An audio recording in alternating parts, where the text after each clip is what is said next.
barkada, kami ni Dina, di ba? At this age, di ba?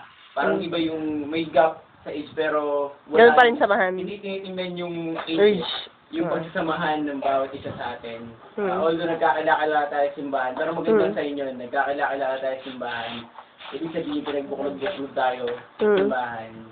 Ni God, nagkakilala tayo. And sobrang salamat dahil, kumbaga, dati naman kasi wala kami kaibigan halos dito sa Bakungan eh. Totoo lang. Kumbaga, may mga classmates kami pero hindi yung limit ng pagpunta namin dito. Kumbaga, may reason kung bakit kami pupunta dito ngayon.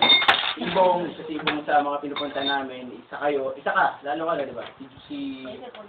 Si Harold. Kumbaga, meron kami yung kinakapitan pagdating namin sa Bakungan. Diba? Parang napakasarap isipin na may kasama kami dito na sobrang solid makisama and sobrang bait.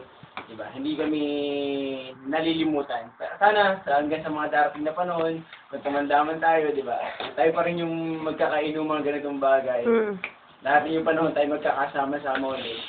Kumbaga, marami pang darating na panahon, diba? Sana walang limutan. And, kung magkalimutan man tayo, konbita na lang. Boss, nagkakalimutan na. Lalamig, ano? Ayan, oo. Lalamig, And basta, sobrang thankful kay Tito at kay Tita Rosa. Sobrang bait ng mga magulang mo. Ayan. Sobrang salamat dahil nandito kami ngayon. We're celebrating your 25th birthday. Congratulations, ha. Congratulations. Pwede ka na mag-isawa, boss. Ayan,